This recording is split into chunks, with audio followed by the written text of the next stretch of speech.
Hello, gentlemen. I had to turn off my phone because you know how those things can be a distraction. My name's Lloyd Brown. I've been asked, where did you grow up? And so I'll let you know I'm from Hobbs, New Mexico. I've been in the oil field all of my life. My dad had a oil field service company. For some folks that are got more gray hair or less hair than I do, you may have heard of it. It was called Unichem International, and it was part of became part of BJ Services, and then now was consumed by Baker. So a little bit about my story. 1982, I moved to Oklahoma, to Norman. I went to University of Oklahoma and thought I wanted to be a petroleum engineer, and they helped me understand that engineering was not going to be my path pretty quick. And really enjoyed my time at OU, but in 1984, in July, my dad was killed in a car wreck, and that really changed my path, and I decided to move back to close to home and ended up graduating from Texas Tech. I had no intentions of being in the oil and gas chemical business, but I graduated in 1987 as a landman, and I starved for about 4 months. And the guy that had succeeded my dad called me up and said, "I hear you're hungry. You want to come talk about going to work back with Unichem?" So that's what I did. Lead up to leaving that company in 2002, I went into the risk management business for a series of years, predominantly working in oil and gas risk management. But two of the guys that I'd worked with that were on my team, they called me and said that their company had just been sold out from underneath them, and that they were wanting to go start a chemical business. And that was in July of 2008. And I'm like, okay, so what do you need me to do? And they're like, well, you always said you could raise money if we wanted to do something. So I put together a haphazard business plan, and in 2 weeks it raised $1 million, $400,000 in cash and $600,000 line of credit. And we kicked off August 1st of 2008. And as you guys know, oil was about $130 a barrel and natural gas was $13, $14. It was a good time to be in business. And our first 2 months we did really, really well. And then the financial crash started at the end of September. And fast forward to the next year, September of 2009, we were $1 million in the hole, and the investor group had said not one red cent more. And by the grace of God, we landed a new customer in the Haynesville called Exco, and we really didn't look back from there. But we had a lot of trial and error. Fast forward to 2018 and 19, we hired a private equity group to help us exit the business. The founding partners, the investment partners, they were tired and they were ready to cash out on their opportunity. And so in December of 18, we sold to a private equity group and jumped out of the frying pan into the fire really quick. And from that, lots of challenges that had gone through. And I'll be quite frank with you, it was here in Oklahoma City. I got a phone call March 28th of 2020 from the private equity group, and we had been really intense on trying to save our business, of course, like everybody probably in this room was at the time. And they let me know the company was too top heavy and asked me to step down. So I need to correct something. I really didn't step down and resign. I got fired, let's just be quite frank, and they gave me a nice little title. Because I was still the largest shareholder in the business. And what I believed at that time was going to be the most catastrophic event in my life saved my life. It began the journey of me. First, I should have started in this room to introduce myself from the standpoint that I'm a recovering know-it-all. It's one of the major lessons that came from going through this process of being refined by failure.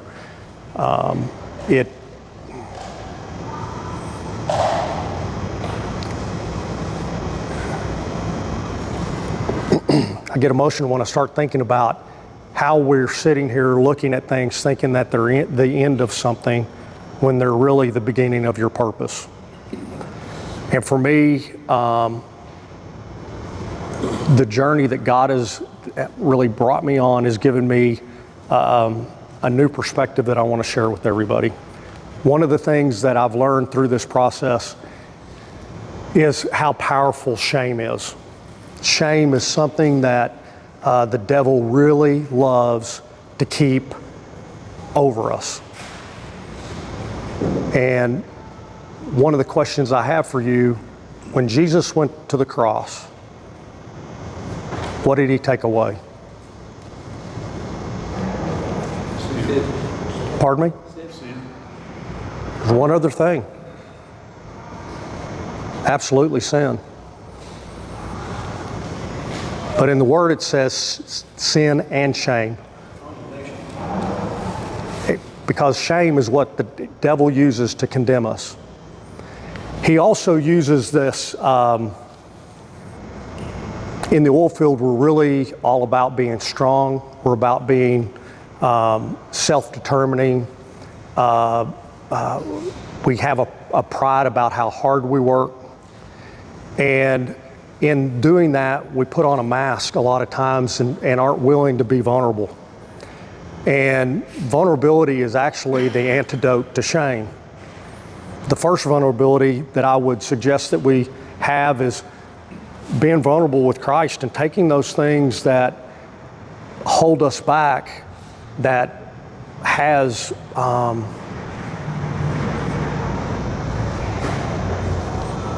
it has a power and authority over us because we give it permission to do that. When we receive Christ, he does remove the sin. But if he didn't remove the shame, what good would that forgiveness be? That's not grace. And I heard this last Sunday, a pastor that came in talked about the difference between parole and pardon. And he was sharing a story of a young man that got involved with the wrong group and killed a man in an action, and that over a time period he was given the opportunity to go to work for a governor while he was still in prisoner, and at the end of that governor's term, the governor pardoned him. And the difference between parole and a pardon is a parole, the shame of the conviction follows you forever. A pardon is as if you never did it. And that's what Jesus does for us, right? He gives us a pardon. And so that's the journey that the last 4 years that I've been on was tied around learning that I was pardoned. That the shame that I was accepting upon myself when I wrote the book, I was going through a series of steps, and it was about 10 rules that we ran our business by. And how great these rules were, that's what I started the book out. But as I started going through it, every story I had that was meaningful was about a choice of breaking one of the rules and then the consequences surrounding that.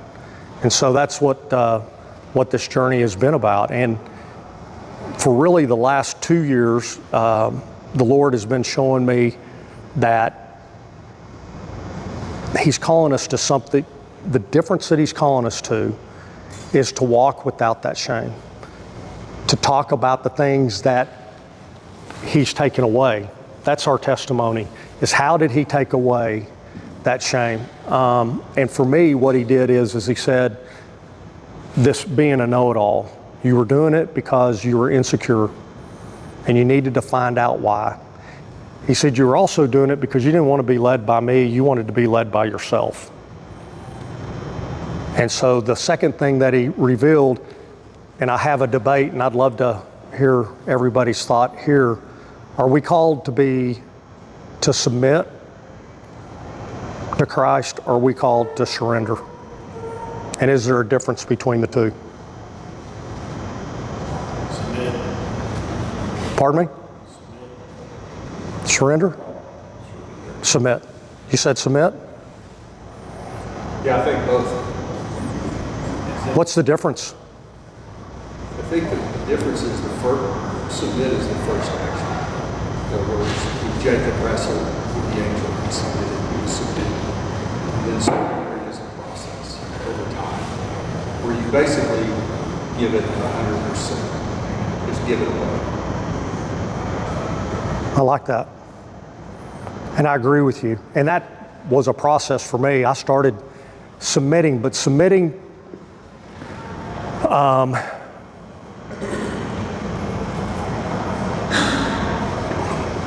was based on his authority over my life. And surrender, the path to surrendering was, the authority was his love. And in my daily walk, in my daily life, one of the most powerful things that a friend said, he goes, I get up every morning, and he says, the very beginning of his prayer is, God, I surrender my seconds, my minutes, and my hours of this day. And I said, well, what about the rest of your life? And he says, I only have the minutes and the hours of this day. I don't have tomorrow. It's not promised. So I said, why do I need to worry about that if I do what he's calling me to do today, and I'm surrendering? And the picture in my mind came to a person that is being arrested. Is the person fighting? And that's submitting, it's that struggle, right? And the struggle is really not with God, it's with ourselves. And it's the struggle of my will, his will. The blessing of starting that prayer cycle in my life is that he started to reveal things that were right here in front of me all along, that I was blind to seeing because I was too busy struggling instead of just being in a place of peace. And so one thing I'd love to leave with you as encouragement is, if you're not in a place of surrender in your life, it's a great journey. And just test it in the mornings. It's awesome how he will reveal himself when you're at peace. And the second part of that picture that I got is when you see a person surrender in a military conflict. Their hands are up, their knees are down, and many times they are face down and sprawled out, and they're not fighting anymore. They're done. And that's the journey that he helped me go on. And I'll be quite frank with you, there's the days that are not good are the days that I don't start with that prayer and remain in it for those minutes and those hours. And there's a lot to the story that I could share with you guys today, but I really felt like that the Father was wanting me to share that, because this is a group of men. You all are part of a very strong and prideful industry, but it's also one that I love because there are so many servants. This is and your group is a servant group, and this place is a servant place. I used to really condemn homeless folks until I got introduced to a place in Amarillo. It's called the Park, P-A-R-C, and I was asked to start teaching a class there about 3 years ago, and so I do that every 3 weeks. And as I went through that, I was amazed at the intellect and the struggle and the journeys and the addiction and the mental illness of folks that are on the street. But I also found out that, they're the least judgmental people I've ever been around in my life. They are the most accepting. They're more accepting than people at my church, which I don't like to say. I think I have a really friendly community I belong to, but there's still that air. They're stripped of the air, the arrogance. And I found them to be very vulnerable. They're ready to talk about the things in their life that they're struggling with. And I'm watching people every day give up a little bit more, and it's a really a celebration. You get to celebrate watching somebody go from a place of really being out of control to being a place where they're healed. And so that's what I see this place being. It's not about this being the destination for somebody, but this being the launching pad for them to have a great journey. And so I'm going to open up to any questions that you'd like to ask at this time. And I just first and foremost want to tell you thank you for inviting me to be here today. Any of that surrender where a story comes to mind, and God, I was not expecting that today because here I was focused on doing this at my job, my day job, and you are saying, surrender to me, watch what happens if you do that. They kind of all collide. And guess what? You got further than you thought you would because you just asked me. Great question. Absolutely. The fact that I'm here today is as the owner of Refined Completions. And by the way, I didn't pick the name, my team did, and I'm glad they did, and I think it's really cool. But I had an opportunity and agreement with my board of directors to buy the whole company. And there had been so many series of doors that God had opened over the last really 21 months. And I knew that was the journey that we were supposed to be on. And I was working with a private equity group, which was probably not the right thing. Well, it definitely wasn't the right thing at the time, but we were going to close September 30th. And on the 27th, which was a Sunday, I got a phone call and they said, hey, we're out. And I'm like, okay. And that's the first time that in my life I didn't get mad about being told no.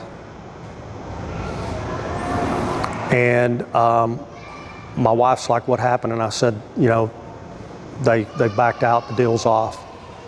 So I had to call my partners and let them know that the deal was off. And I went back walking into my bedroom and I'm like, all right, Father, here's the thing. I know you said yes, but now you're saying no or maybe whoa. And I was like, who am I supposed to go talk to? And on this acquisition, just that we were going to do at that time, I was going to go $50 million in debt. I was going to be continue to be a minority shareholder, even though I would, quote unquote, have control of the business, which that never happens with private equity. And then I was going to have to go through a major cultural transformation for 200 employees. So I'm back there, I'm praying, and I hear a name. And I'm like, okay, I don't know why, but I walk into the kitchen and I said to my wife, I said, I know who I'm supposed to talk to. And she goes, who? And I said, she goes, oh, I know, Amarillo National Bank. And I'm like, that's who I heard. 2 days later, I call one of the gentlemen there that I've got a great relationship and had been banking with, and he said, come talk to me. At that point, he goes, we'll take 50% of the deal. Here's a private equity group out of Lubbock that I want you to go meet with. I was very aware of their founder and a lot of his partners. We went and we're getting together, and I'm driving down to Lubbock. And has anybody read the book 10X is Easier Than 2X? It's a great book. Dan Sullivan, he wrote Who Not How, which is a book I would tell everybody here, if you've not read Who Not How, it's a phenomenal book that helps you understand the inner workings of the body of Christ, is the best way I can explain it. Who Not How, and it's the best. It's by Dan Sullivan and Benjamin Hardy. I would do the Audible and then run it at about 1.5 because they talk pretty slow. But there are so many great lessons about understanding God doesn't want us to be all things. He wants us to be the unique person that we are, that does the things only we were created to do within the body. And the who's are the people that are living their part of their life. So back to the story on the 10X is then, how do we go in our life 10X versus working twice as hard to go 2X? And so I'm listening to the book on the way down there, and I'm like, why do I need to buy the whole company? And that seed had been planted by my partner, Jeff, and my arrogance, my ego, my submission rather than surrender was thinking the whole company.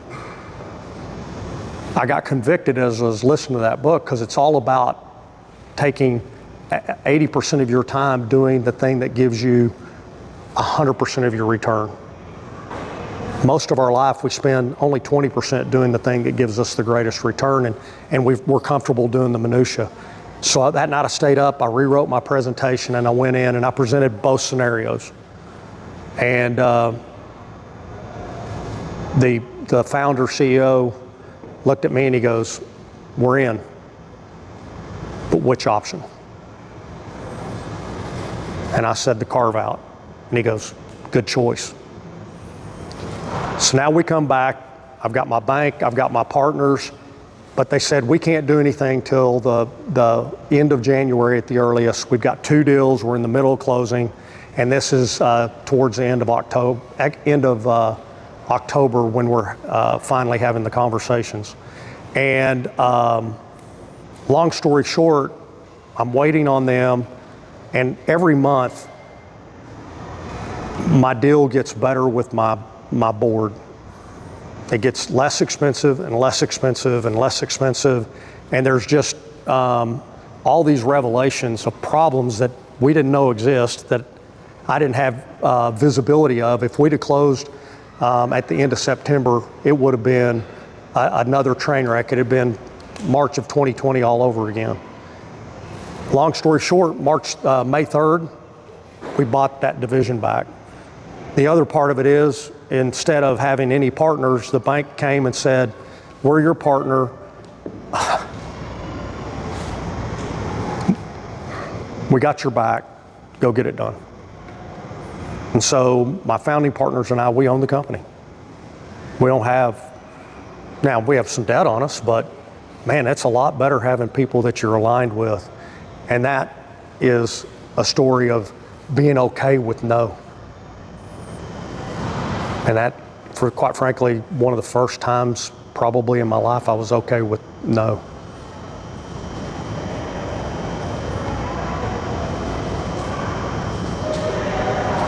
Any other questions? Long answer. Did you bring some books today by any chance? I've got some, yeah. I do, absolutely. So, thank you guys.